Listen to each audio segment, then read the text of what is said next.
Emergency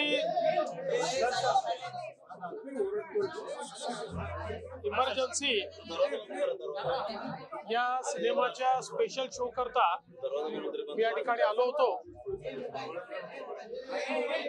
इमर्जन्सीच्या काळामध्ये या देशामध्ये जो काळा इतिहास घडला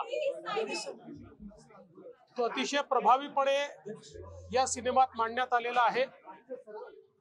स्वर्गीय श्रीमती इंदिराजी यांच्या जीवनातल्या चांगल्या घटना देखील याच्यामध्ये मांडण्यात आलेल्या आहेत आणि कंगनाजींनी इंदिराजींचं जे कॅरेक्टर आहे हे अत्यंत प्रभावीपणे या सिनेमामध्ये मांडलेलं आहे।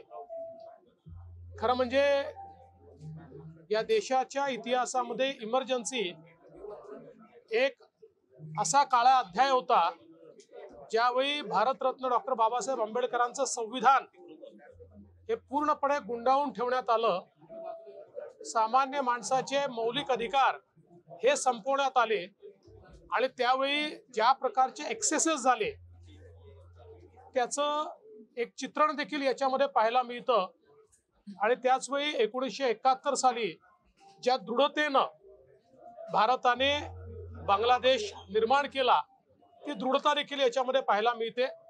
मला असं वाटतं की एक ऐतिहासिक घटनांचा मागोवा यामध्ये आपल्याला निश्चितपणे पाहायला मिळतो आणि ज्याला आपण एका नेत्याचा प्रवास हा देखील त्याच्यामध्ये आपल्याला पाहायला मिळतो।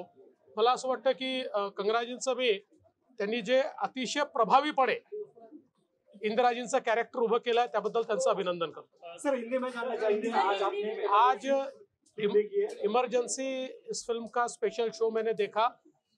इमरजेंसी हमारे देश के इतिहास में एक ऐसा अध्याय है जिसमें पूरे तरीके से लोगों के मौलिक अधिकारों का हनन हुआ था। भारत के संविधान को एक प्रकार से बंद कर दिया गया था। लाखों नेताओं को 2-2 साल जेलों में बंद किया गया था और जिस प्रकार से जनता के ऊपर उस समय अत्याचार हुआ था इन सारी चीजों को बहुत प्रभावी ढंग से इस फिल्म में रखा है।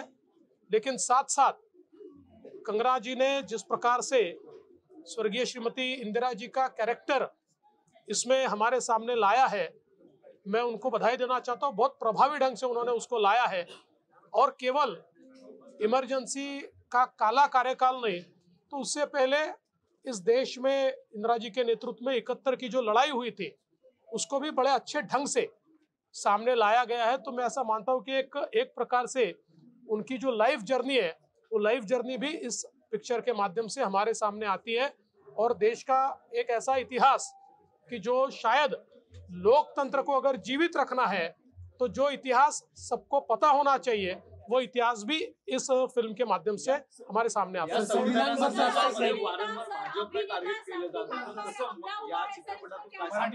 ऐसा आहे की या सिनेमातनं लोकांना हे लक्षात येईल कारण ज्यावेळेस इमर्जन्सी लागली माझे वडील 2 वर्ष इमर्जन्सी जेलमध्ये होते। मी फार लहान होतो 5-6 वर्षाचा होतो पण आमच्या नंतरच्या पिढीला इमर्जन्सी काय माहिती नाही।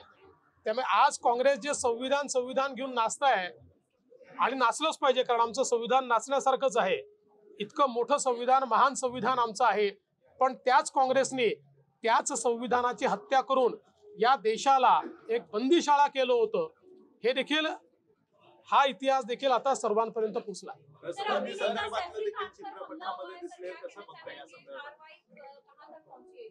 कि इसके बारे में पुलिस ने आपको सारी जानकारी दी हुई है। ये किस प्रकार का हमला है इसके पीछे क्या है किस प्रकार की मंशा से ये हुआ ये सारी चीजें आपके सामने आ चुकी हैं। असं आहे पोलिसांनी त्या संदर्भातली सगळी माहिती आपल्याला दिलेली आहे। याच्या पाठीमागे कशा प्रकारचा मोटिव्ह असू शकतो हे देखील आपल्याला त्यांनी सांगितलेलं आहे। कुठून ते आले हे देखील सांगितलेलं आहे। याच्यात पूर्ण कारवाई चालली आहे।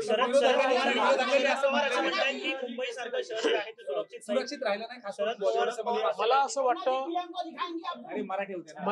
असं वाटतं की देशातल्या मेगा सिटीमध्ये सर्वात सुरक्षित मुंबई आहे। हे खरं आहे की कधी कधी काही घटना घडतात त्याला गंभीरतेने देखील घेतलं पाहिजे पण केवळ त्या घटनांमुळे मुंबई असुरक्षित आहे असं म्हणणं हे याकरता योग्य होणार नाही की याने मुंबईची प्रतिमा देखील खराब होते, पण ते अधिक सुरक्षित राहिलं पाहिजे या दृष्टीनं निश्चित सरकार प्रयत्न करेल. थँक्यू.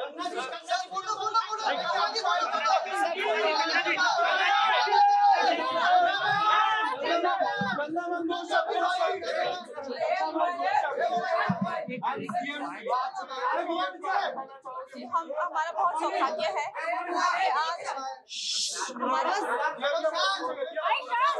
हमारे लिए, हमारी पूरी टीम के लिए, आप जानते हैं कि हमें कितना संघर्ष करके आज हम थिएटर्स तक पहुंचे हैं और मुख्यमंत्री जी जो है हमारे यहाँ पर फिल्म देखने आए, इन्होंने फिल्म को देखा और बहुत सराहा, तो हमारी टीम के लिए और हमारे लिए बहुत ही सौभाग्य की बात है. कल फिल्म जो है सब थिएटर्स में आ रही है और अपनी फैमिली के साथ जाइए. आप देखिए कि ये एक संविधान से जुड़ी हुई फिल्म है, बहुत ही क्लीन, नीट एंड क्लीन, किसी तरह की कोई अश्लीलता, किसी तरह की कोई, जो लोगों को लगता है, जैसे इन्होंने कहा कि एक बहुत ही डिग्निफाइड तरीके से बनाई हुई फिल्म है. प्लीज अपने परिवार के साथ गणतंत्र दिवस से पहले का जो ये हफ्ता है उसके थ्रू भी आप ये फिल्म एंजॉय करें. धन्यवाद.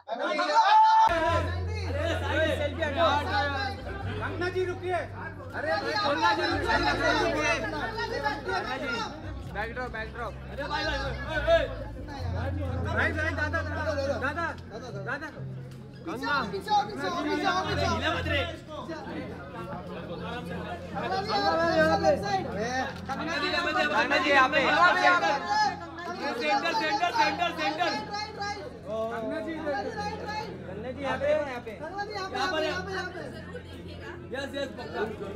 मुझे बताइएगा कैसी लगी आपको.